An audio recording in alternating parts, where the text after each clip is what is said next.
Est-ce que tu connais Lucie, Carla et Kevin? Non, je commence à avoir honte, mais toujours pas. Eh ben, je vais te l'apprendre. Carla et Kevin sont des personnalités du programme Les Marseillais. Carla et Kevin donc, sont aujourd'hui les heureux parents d'une petite Ruby. Alors cependant, Carla et Kevin ont connu une relation très mouvementée depuis qu'on les a rencontrés à la télévision.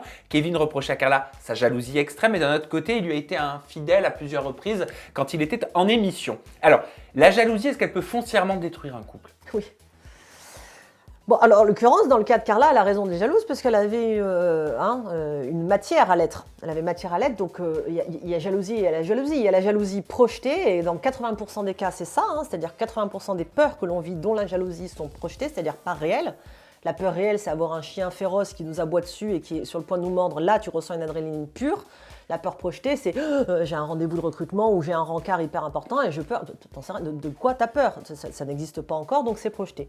Donc il y a la jalousie projetée, qui est en effet la mauvaise jalousie entre guillemets, et puis il y a la jalousie réelle. Elle a raison, en l'occurrence, cette jeune femme d'être jalouse, puisqu'il s'avère que son conjoint l'a trompée. Donc une jalousie excessive, en effet, peut détruire un couple. Une jalousie plutôt saine et plutôt équilibrée et normale peut au contraire rendre les choses un peu intéressantes, pimentées, être un peu excitantes et rassurer.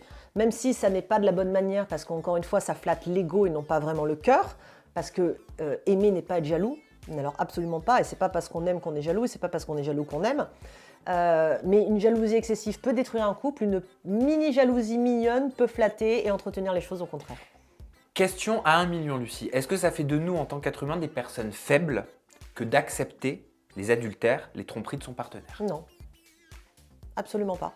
En fait, ce qui fait de nous, ce qui fait de l'être humain une personne faible, c'est celle qui refuse d'être qui elle est dans son authenticité et sa vérité absolue, parce qu'elle imagine que telle qu'elle, elle ne pourrait pas être aimée ou considérée par l'autre.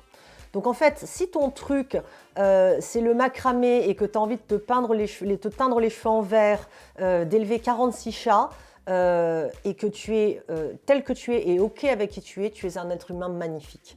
En fait, les êtres humains faibles sont ceux justement qui essaient de ressembler à ceux que l'on croit, ceux qu'ils croient qu'on attend d'eux. Tu vois ce que je veux dire? Donc c'est ça la vraie faiblesse. Allez, on découvre un témoignage avec une nouvelle question de ma communauté de Laure Ferté. Sam Zira et aussi notre superbe love coach Lucie, bonjour. C'est parce qu'elle m'a pas vu au réveil. Oh, Merci. arrête, tu es très dur avec toi-même. J'ai 48 ans, maman célibataire d'une adolescente de 18 ans, jeune adulte. Ma problématique est que ne voulant plus souffrir, je me refuse à rencontrer, surtout à aller plus loin que la dite rencontre. Je tombe très vite amoureuse car j'ai énormément besoin d'amour et d'attention, mais pour autant je ne veux plus souffrir et je ne pense ne plus avoir droit à l'amour. Je bloque complètement, ma question est simple et à la fois tellement compliquée.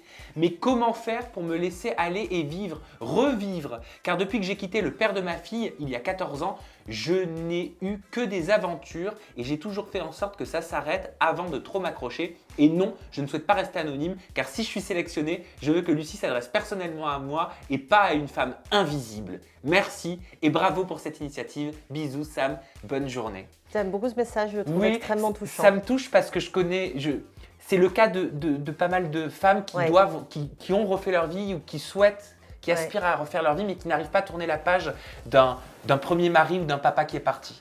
Ouais, bravo Laure et merci parce que je pense en effet que sa question va concerner beaucoup de femmes, ou d'hommes d'ailleurs, et puis parce qu'il y a une espèce d'humilité dans la façon dont elle pose la question qui est très touchante et que j'apprécie beaucoup. Alors il y a plusieurs choses.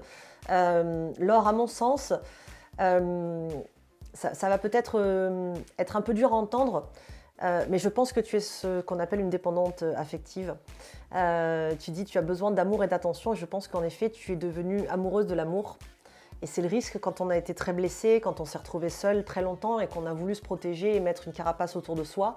C'est-à-dire qu'aujourd'hui tu sembles capable d'aimer mais avoir surtout besoin d'être aimé pour être rassuré et à nouveau en confiance et te sentir bien, te sentir estimé. Donc il faut avant toute chose à mon avis pour que les choses se débloquent, travailler vraiment sur la reconsidération de soi, c'est-à-dire la confiance, l'estime, c'est-à-dire la capacité à penser que tel que tu es aimable, Laure.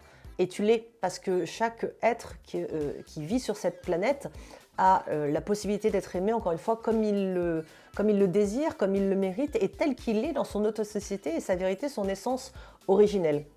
Donc travailler sur ça, sur cette vérité qui est que qui que tu sois, quoi que tu fasses, quoi que tu dises et quoi que tu penses, tu pourras rencontrer quelqu'un. Je pense que c'est la première marche sur laquelle tu dois te hisser. Je pense que le fait que Laure soit maman ne doit pas l'aider non plus. Non pas parce que les hommes cherchent des femmes célibataires, surtout qu'elle a une fille qui est maintenant grande. C'est pas comme si elle avait un bébé de 2 ans, tu vois, et encore que. Je pense que le fait que sa fille peut-être commence à vivre ses premiers amours, etc., doivent un peu la titiller parce que lui faire revivre certainement des choses qu'elle a dû vivre à l'époque, peut-être avec le père de son enfant, etc., etc. Donc pour moi, il y a un vrai travail de psychothérapie à mettre en place. La psychothérapie, attention, ça ne se fait pas forcément avec un thérapeute, ça peut se faire tout seul, avec des livres, avec des amis, avec tout un tas de vidéos, de conférences, etc. Mais je pense qu'il est vraiment temps que tu t'autorises simplement à revivre en te disant que cette attention, tu la mérites, mais ça ne doit pas être ta première demande et ton premier objectif. Ton premier objectif, ça doit être vraiment l'amour de soi et l'amour de l'autre, gratuit et sans attente. En tout cas, c'est bien d'avoir conscience d'une situation et de vouloir. Il y a une très belle conscience de la outrepasser. situation. Oui. Je trouve ça génial Bravo. et bravo pour tous vos témoignages. Merci Oui. infiniment.